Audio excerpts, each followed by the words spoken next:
Buenas tardes, ¿qué tal? ¿Cómo estamos? Pues nuevamente aquí para compartir la palabra, esa palabra que nos vivifica, esa palabra que es vida para nosotros, esa palabra que nos refresca, que viene a refrescar nuestro corazón. Y pues me da mucho gusto compartirte la palabra que pues yo creo que es de parte de Dios para ti. Y bueno, pues vamos a orar. Vamos a hacer una pequeña oración para que el Espíritu Santo sea quien esté tomando el control de ese tiempo y sea Él precisamente el que esté sellando esta palabra en nuestra vida. Señor, te damos gracias en esta tarde. Gracias por tu palabra, Señor. Gracias porque tu palabra, Señor, es vida para nosotros. Tu palabra, Señor, nos vivifica. Tu palabra nos limpia. Papá, gracias. Háblanos a través de tu palabra, Señor. Estamos con un corazón abierto para recibir tu palabra, Señor, para aceptar el mensaje que tú tienes a través de esta palabra. En el nombre de Jesús, amén. Y bueno, comenzamos. This is amazing grace. This is unfailing love. That you would take my place. That you would...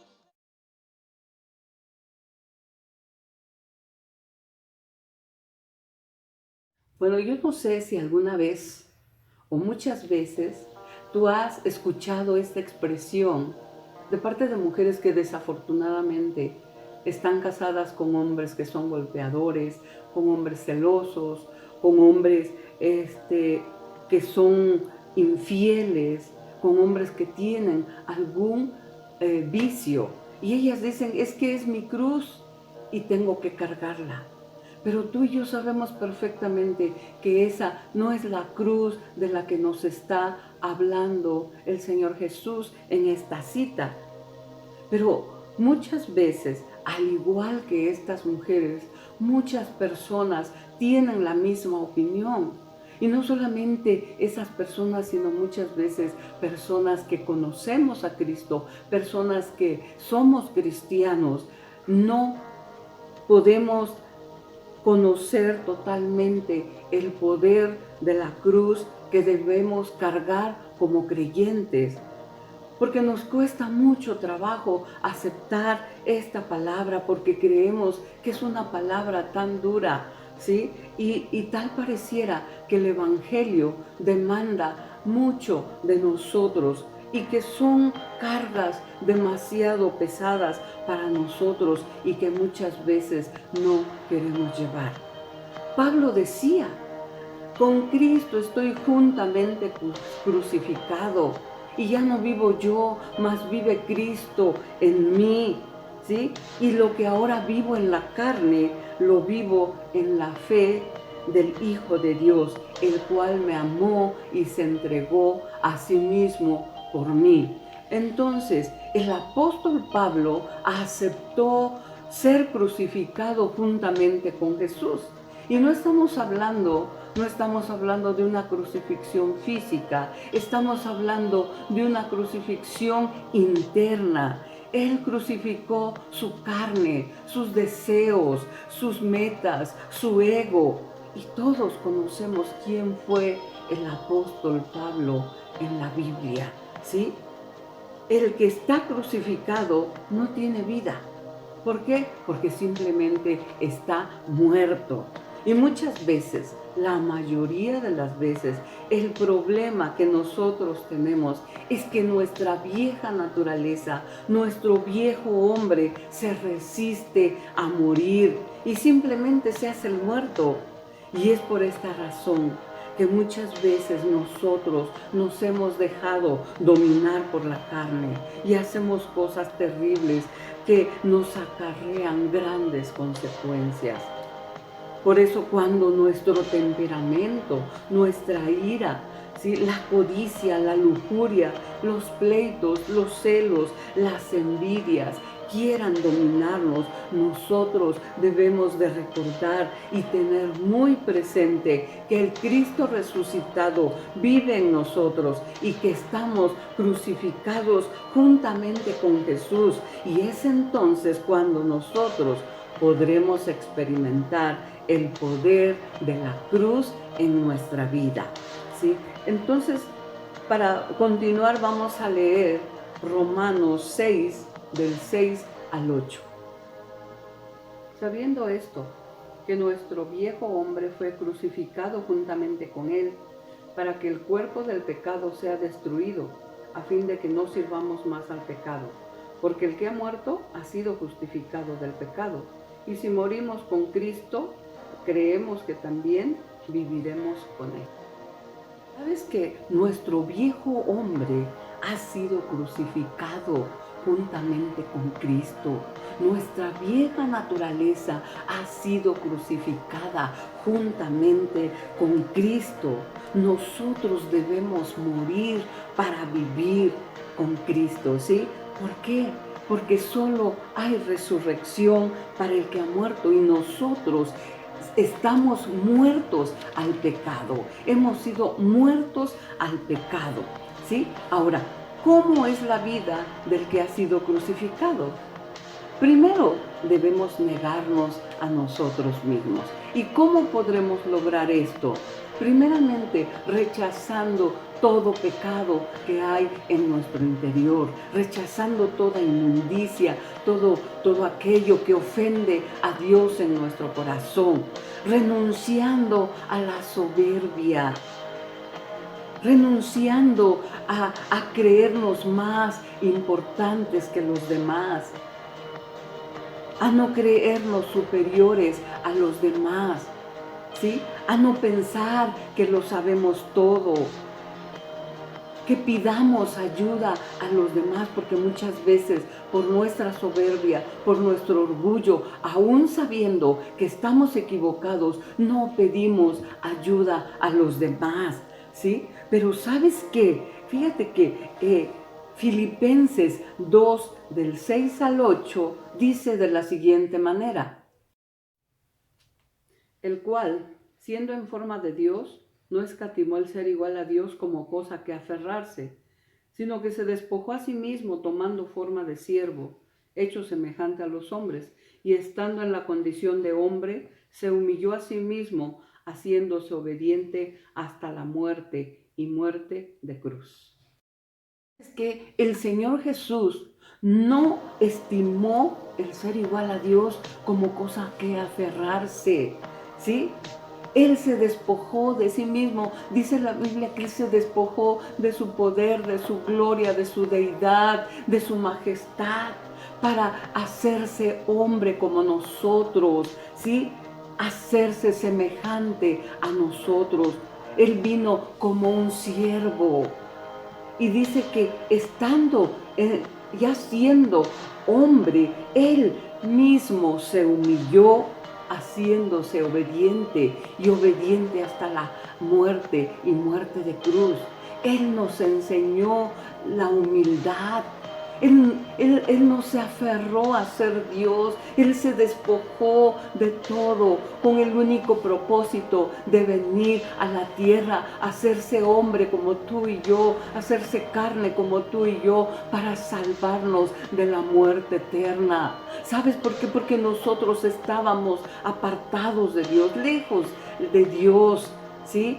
Entonces el propósito de Jesús fue dar su vida por nosotros, pagar por nuestros pecados, pagar por nuestras iniquidades, por nuestras perversiones. Él llevó sobre su cuerpo todo nuestro pecado, siendo santo, sin mancha, inocente, pero todo lo hizo por amor. Él nos enseñó a ser humildes, ¿sí? Pero nosotros muchas veces nos creemos, la gran cosa, nos creemos creemos que somos los más importantes. Y muchas veces, como ya estamos de este lado, cuando vemos a aquellos que no conocen a Cristo hacer algo que está mal, los empezamos a criticar, los empezamos a señalar. Pero ¿sabes qué? Si nosotros nos ponemos a pensar y a recordar, nosotros éramos peores que ellos, pero como ya estamos aquí de este lado, ya nos sentimos santos,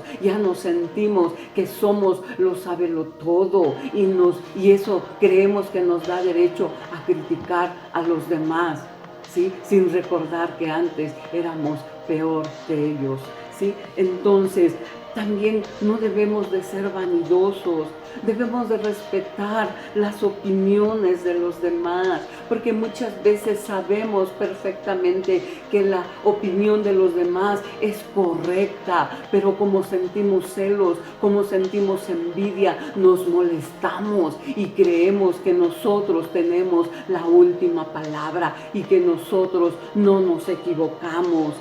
Aprendamos a reconocer nuestros errores y pidamos disculpas, pidamos perdón. Renunciemos a la envidia, renunciemos a los celos. Y vamos a ver qué dice Santiago 3:16.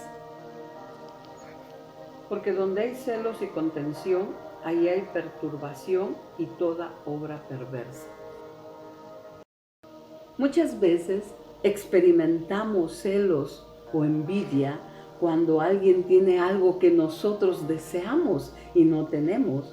Por ejemplo, cuando tú has orado por años fervientemente a Dios para que te bendiga con una casa, cuando menos de adobe, y de repente llegas a la congregación y alguien se para al frente a testificar que Dios lo bendijo con una casa con alberca. ¿Cómo te sientes?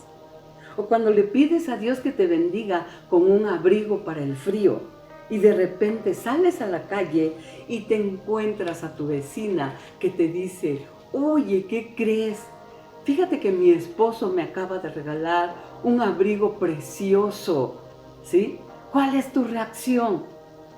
O haces lo que muchos cristianos hacemos, nos pintamos una sonrisa fingida y decimos: oh, qué bien, me alegro por ti, qué padre, oye, qué padre que tu esposo te haya regalado ese abrigo, ¿sí? Y lo primero que haces cuando te metes a tu casa es reclamarle a Dios y decirle: yo fui la que te pidió el abrigo, no mi vecina. Ella ni siquiera es cristiana y ni siquiera te busca. ¿Cómo es posible que ella haya obtenido lo que yo te pedí? Esa puede ser una de tus reacciones. O puede ser que tú le digas: Señor, yo no sé por qué ella recibió el regalo. Creo que fue porque tú así lo quisiste, pero yo sigo confiando en ti, sigo confiando en tu fidelidad y sé que tú me darás una respuesta. Entonces, ¿cuál es nuestra reacción? Este momento es para que nosotros renunciemos totalmente a todo rencor, a todo odio, a toda ira, a todo resentimiento, a todos celos, a toda envidia y a toda clase de pecado que haya en nuestro corazón. ¿Sabes por qué? Porque Dios conoce perfectamente todo lo que hay dentro de nosotros. A Él no podemos engañarlo. Tal vez podamos engañar a nuestros hermanos en la fe, a nuestros compañeros de trabajo, a nuestros vecinos, porque tratamos de cubrir lo que hay realmente en nuestro interior, ¿sí? Pero Dios lo conoce todo y lo sabe todo de nosotros. Así que yo te invito en esta tarde a que nos despojemos de nuestra vieja naturaleza, del viejo hombre que está viciado conforme a los deseos engañosos y que nos vistamos del nuevo hombre según Dios en la justicia y santidad de su verdad. Ahora, Jesús cargó la cruz que solo Él podía llevar para salvar a toda la humanidad. Y nosotros no podemos cargar la cruz de Jesús. La cruz que redimió los pecados de la humanidad, solo la pudo llevar Jesús, el Hijo de Dios, en quien no había pecado alguno. Pero sin embargo, sí hay otra cruz que nosotros debemos cargar y que Dios nos ha dado a cada uno de nosotros. Y es esa carga que hay en nuestro corazón para llevar a los pies de Jesús a nuestros familiares, a nuestros amigos, a todos los que nos rodean. Porque yo sé que al igual que a mí, a ti no te gustaría que tus familiares, que tu tío, que tu hermana, que tu sobrino, que tus padres se murieran sin Cristo, que tus padres se perdieran o que algún familiar tuyo se fuera a la eternidad sin Cristo. Yo creo que esto es una carga que nosotros debemos de llevar y debemos de cumplir con gusto, con alegría, porque sabemos a dónde se van las personas que rechazaron a Cristo. Y muchas veces nos van a rechazar a nosotros por hablar de Cristo, por hablar del Evangelio. Pero ¿sabes qué? Dios nos va a ayudar y Dios nos va a dar la gracia para que nuestra familia se convierta de sus pecados a Cristo, para que nuestros vecinos también se conviertan y tengan una experiencia con Jesús y tengan un encuentro real con Jesucristo, con la presencia de Dios y puedan ser salvos. También cargamos con la cruz de nuestra nación para que todos se vuelvan al Señor. Y esta carga, esta cruz que llevamos, no es solamente una vez, sino cada día de nuestras vidas. Es un mandato que Dios nos dio y Él dijo: id por todo el mundo y predicad el Evangelio a toda criatura. Ese es un mandato de Dios que debemos hacer nosotros, ¿sí? Entonces, vamos a leer también Marcos 10:45. Porque el Hijo del Hombre no vino para ser servido, sino para servir y para dar su vida en rescate por muchos. También debemos de servir con un amor sacrificial. Nosotros debemos de cuidar y amar al prójimo como a nosotros mismos, incluyendo a nuestros enemigos.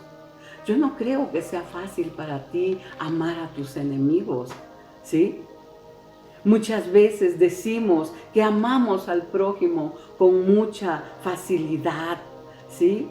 Pero ¿cómo nos cuesta trabajo amar a aquel que te lastimó, que te ofendió injustamente, que atentó contra tu honor, contra tu credibilidad, contra tu dignidad?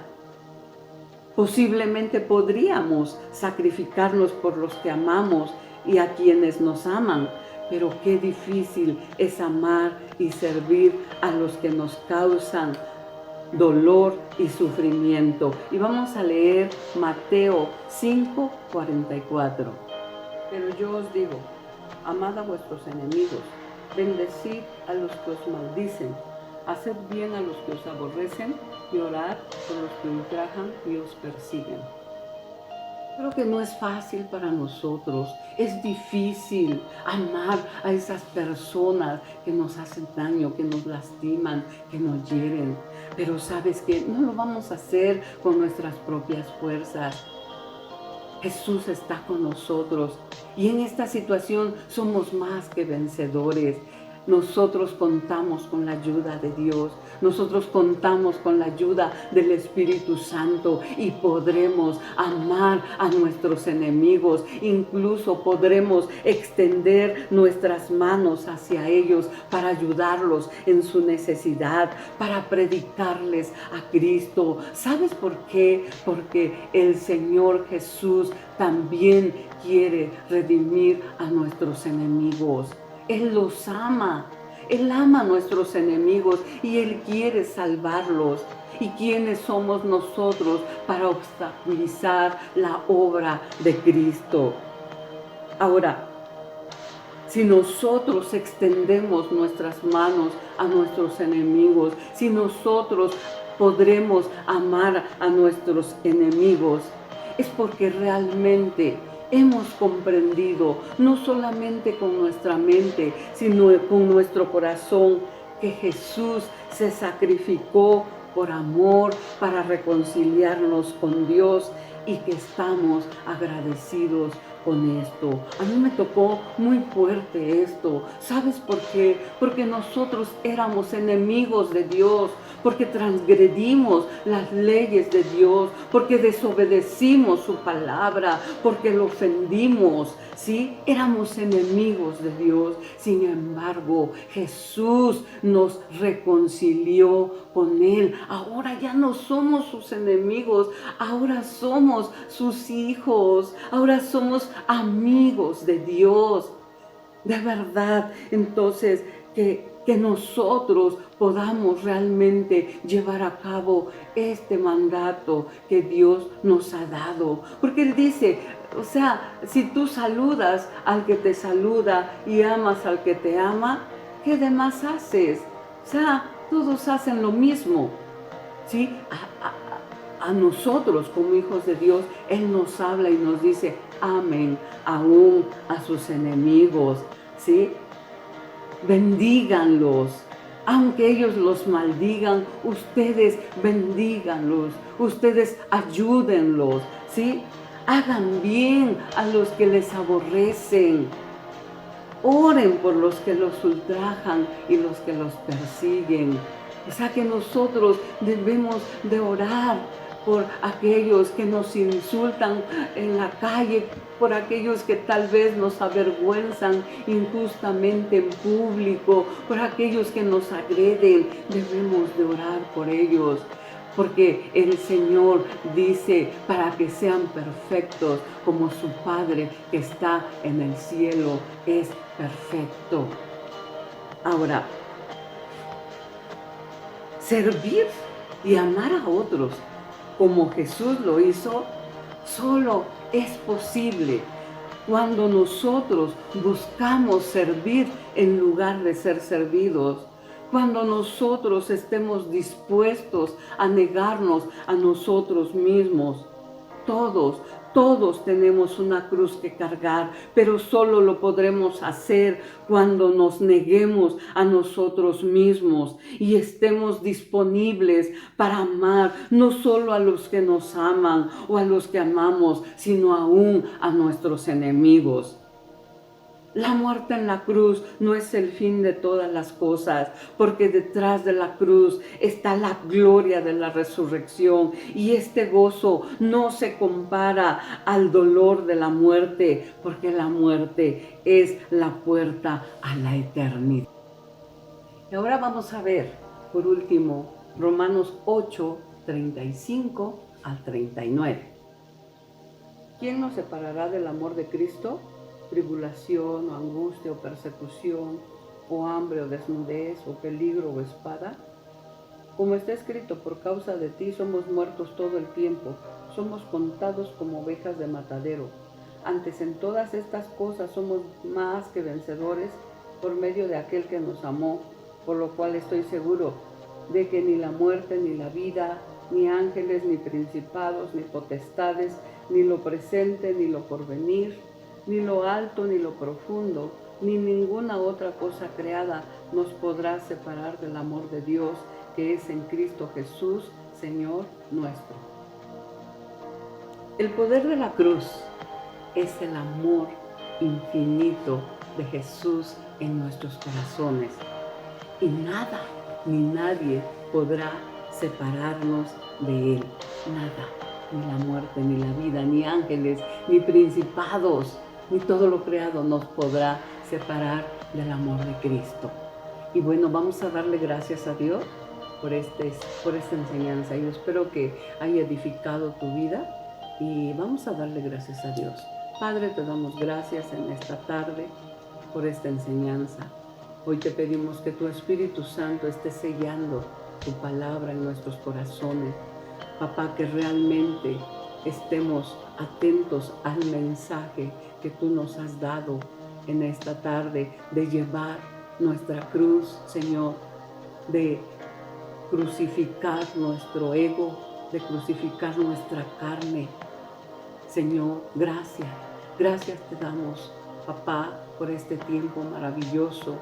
Señor, bendice a cada uno de mis hermanos, Señor, y gracias por todo lo que has hecho en nuestra vida.